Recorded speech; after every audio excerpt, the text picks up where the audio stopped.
While filming a documentary in the middle of the Amazon jungle, a group of cameramen enter the territory of the anacondas and end up being attacked by the giant snakes in the most frightening ways possible.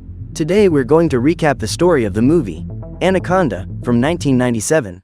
In the middle of the Amazon jungle, a man has run his boat aground and is trying to radio for help when he notices his ship rocking as if something heavy has boarded it. Frightened, he grabs his gun and starts nailing up the doors to keep the intruder out, but whatever it is, the creature manages to destroy the floor and get in underneath. Trying to escape, the man opens the door in desperation and starts climbing to the top of the mast, but knowing that this won't change his fate, he decides to shorten the suffering and shoots himself. Sometime later, at the Ariao Hotel located in the heart of the Amazon rainforest, director Terry is doing research on one of the indigenous peoples of Manaus who are the focus of her documentary. While reading the article, the girl is interrupted by the guide Stephen, who tells her that he has been talking to some other explorers in search of the whereabouts of the Shirashama tribe, who are the protagonists of the documentary. He discovers that the village is near Anavilhanas, up the Negro River. With this information, the team gathers on the quayside and makes the final preparations before setting off on their journey. About to leave, Stephen goes to talk to Mateo and points out the fastest route he has found, but the captain says that going around a tributary is safer, even if it increases the journey by 35 miles. Although he finds it strange, Stephen accepts Mateo's suggestion and the team gets on the boat to start sailing down the Black River, where they are surprised by a huge storm. While filming in the middle of the gale, the group passes a stranded boat where a man is shouting for help. As soon as they notice the stranger, Terry asks Mateo to come closer and Gary helps the stranger to board. On the ferry, everyone gathers around the shipwrecked captain, who introduces himself as Paul and says that he was sailing when some roots got caught in his propeller. Stephen then says that they can't take him back to Manaus as they are going upriver, but Paul replies that they can drop him off at the next village, as he knows the local tribes well and will get help to fix his boat.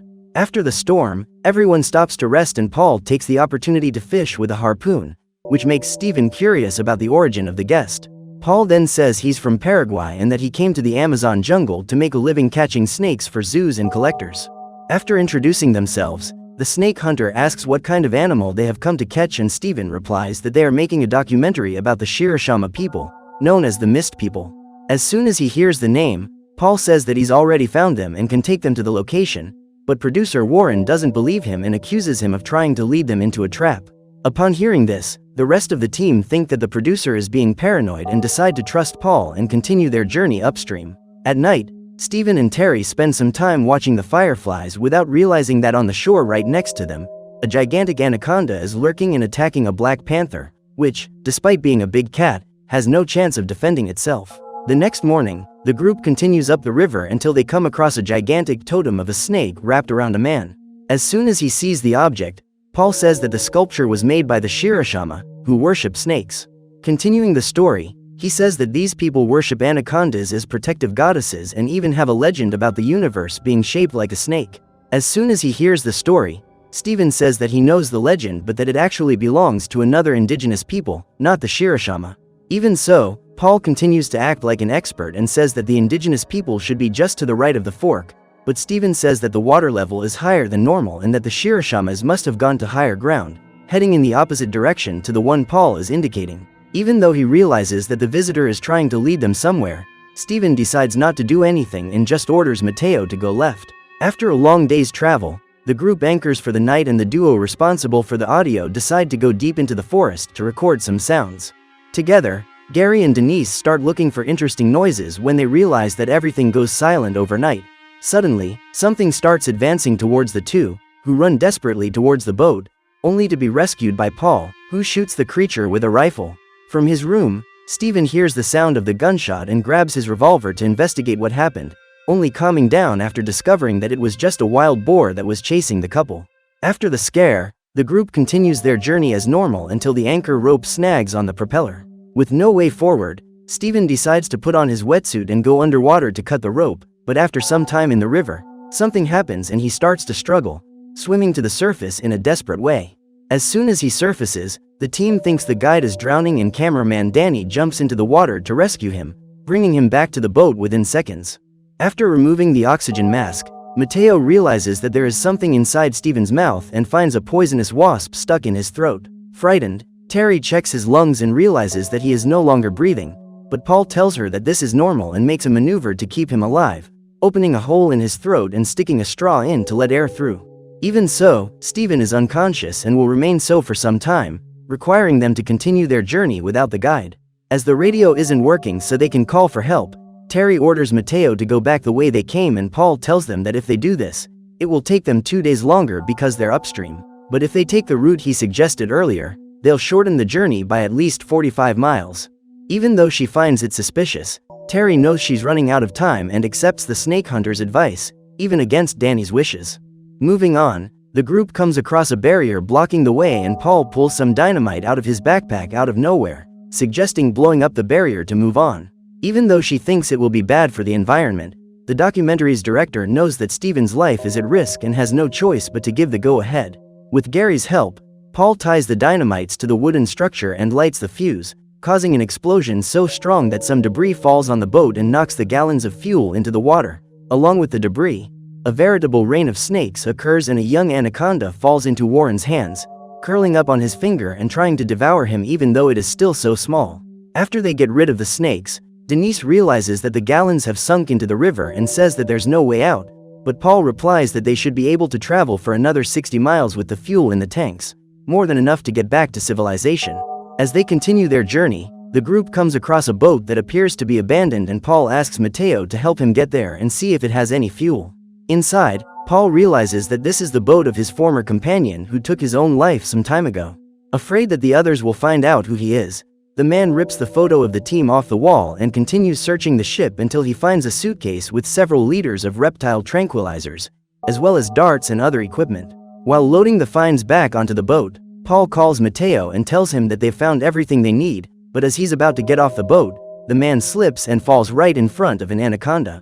Wanting a snack, the giant snake flies onto Mateo's shoulder and wraps itself around his body, crushing his torso while nibbling on his neck.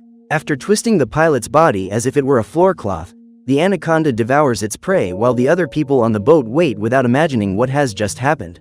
As Mateo doesn't arrive, Danny decides to go back to look for him, and Terry tries to use her authority as director to ask Paul to go with him, but he refuses, saying that by this time the young man is no longer alive. Near the abandoned ship, Danny spends some time looking for the pilot, but the only thing he can find is his flashlight.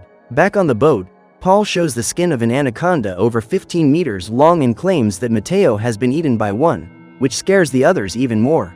Continuing, Paul says that they can help him capture the creature alive and claims that if they succeed, they will all become millionaires. Disgusted by his coldness, Terry says they won't leave until they find Mateo and turns on the boat's lights to look for him, but even after a whole day of searching, they can't find anyone. Scared, Denise says she thinks it was Paul who disappeared with the captain, and Gary asks her to go to bed while they talk. After the woman leaves, Paul tells her that the snake is nearby, but that he can't catch it on his own and asks for his help in catching it. For this mission, the snake hunter eliminates a small monkey to use as prey, but none of the other members of the group support the idea and try to throw him off the boat. Thinking about the money they'll get, Gary tries to defend Paul and says that without Stephen, they won't be able to reach any village, so the only way not to waste the trip is to record the moment the hunter catches the snake. Disappointed with his friend's attitude, Danny tries to throw them both off the boat, and Paul fires a warning shot next to him, making it clear to everyone who is in the lead from now on. As the new commander, the snake hunter throws the prey into the water and spends the night waiting until at last something bites the line. Thinking it might be a snake, Paul asks no one to move and starts pulling on the reel, revealing a gigantic anaconda. With confirmation that it is the snake, Paul orders Gary to turn on the lights and illuminate the snake's eyes until it goes blind. Taking advantage of the fact that the hunter is busy, Danny decides to try to approach him from behind and eliminate him with a pocket knife, but ends up being knocked over by the snake's tail and drops the knife into the water. Still struggling, the anaconda manages to knock Paul down and snaps the chain that almost hits Warren's neck, disappearing soon after. Suddenly, the anaconda rises from the depths and spits the bait back into the boat, giving Paul the chance he needed to try and hit it with the tranquilizer. While he's aiming, Terry runs into the kitchen and is chased by the creature, but Paul still manages to hit the tranquilizer dart in the snake's mouth. With the projectile stuck in its mouth, the anaconda starts flapping from side to side and hits a table that knocks Denise into the water, forcing Gary to jump in to save his beloved. Noticing the two in the river, the giant snake dives in and manages to catch Gary just as he's about to get out of the water, starting to squeeze him while Denise watches. Wanting to help him, Terry takes the rifle and aims at the head of the colossal snake, but Paul doesn't allow her to shoot, saying that without life the creature is worthless. As a result, Gary is completely devoured by the anaconda and everyone on the boat is completely sure that Paul is a complete lunatic. While the snake swims at the bottom of the river with Gary in its stomach, Terry starts putting on makeup and goes to the bridge where Paul is sailing. As soon as she enters the place, the director says that the documentary would be her great work and that everything is now ruined, but that she can still do something if Paul allows her to record him capturing the snake. Wanting to win him over, the woman gets very close and says she needs protection while hugging him, serving as a distraction while Danny arrives from behind, but everything goes wrong and Paul ends up seeing the cameraman in the mirror. Furious, the man points his gun at the two of them when suddenly Warren appears behind him and hits a shot that knocks the biracial explorer unconscious almost instantly. With Paul gone, Danny suggests throwing the body in the river and Terry refuses, choosing instead to tie him up on the deck. The next morning, the director goes through all of Paul's things and finds the leaflet with the photo of him and Mateo with a snake, finally discovering that it was all a setup, including the wasp in Steven's mask. Furious, Terry punches the man in the face and goes to the command bridge where Danny and Warren are piloting. After some time traveling, they arrive near a waterfall where they end up stuck between some rocks. Unable to reverse, Danny suggests getting into the water and tying some ropes to the trees to pull the boat back. As they approach the trunk, Denise goes up to Paul determined to avenge Gary's elimination, but when she looks into his eyes, she loses her nerve and lowers the knife. Sensing the moment of weakness, the snake hunter takes the opportunity to jump on top of the woman and squeeze her neck between his legs, leaving Denise breathless until she loses her life. While the trio tie the cable to the trunk, Paul throws Denise's body into the water and takes her knife to cut the ropes in his hands. Suddenly, Danny notices a movement in the water and shouts to everyone that the snake is approaching, swimming towards the boat while the anaconda comes after him. To help his friends, Warren decides to attract the snake's attention and lures it away while they swim back to the boat. Unable to escape through the water, the producer runs into the rocks and climbs higher and higher up the waterfall, trying to lose her. Back on the boat, Terry starts looking for the rifle when Paul breaks free and knocks Danny down, heading straight for her. Even with the gun in her hands, Terry can't shoot in time and ends up being disarmed by the snake hunter. With a club, Danny hits Paul in the back and he drops the rifle next to Terry. But the hunter manages to incapacitate the cameraman a second time and throws a stool into the director's hands. With a knife, Paul goes for Danny and manages to hit him in the leg while Terry tries to aim at the hunter. Trapped between the waterfall and the snake, Warren decides to escape by jumping into the water and ends up being caught by the anaconda in midair, but the weight of the two is too much for the tree, which ends up giving way and falling on top of the boat, forcing everyone to jump off the boat to avoid being crushed. After the confusion, Terry swims back to the ship and realizes that Danny is stuck in the water because of the vegetation. With a lot of effort, the cameraman manages to free himself and swims towards the ferry, but just as he is about to get on, Denise's body emerges and gives her a fright that makes her move away. From a distance, the snake senses Danny struggling in the water and lets go of the producer's body to move towards him. It wraps itself around the cameraman's body and begins to squeeze him. Desperate to save her friend, Terry crawls over to the rifle and manages to fire a shot at the creature before it swallows Denise's body. Thanks to this, Danny manages to escape the anaconda's attack, but Paul is still alive and wants revenge for having eliminated his prey. Just as Danny is about to be finished off, Steven wakes up thanks to the noise and manages to hit one of the tranquilizer darts into Paul's back, allowing the cameraman to finish the fight with an elbow that knocks the hunter into the water. With things calmed down, the two take Steven back to bed and set off with the ferry in search of help, arriving at an abandoned port after some time. In need of supplies, the two disembark and begin to explore the place in search of fuel. After some time searching, they find the drums and a gigantic snakeskin right next to them, but while they are analyzing the find, Paul appears behind them and manages to knock them out with a clubbing blow. With them both tied up, Paul decides to turn them into live bait and pours monkey blood over them, stepping aside to wait until a snake arrives for a snack. Before long, an anaconda appears and wraps itself around the two, but before they can be devoured, Paul triggers the trap that leaves everyone trapped in a net. As the hunter takes aim with his tranquilizer dart, the creature manages to break the trap's mechanism and goes rapidly after Paul, chomping on the man's shoulder as he falls down the ladder.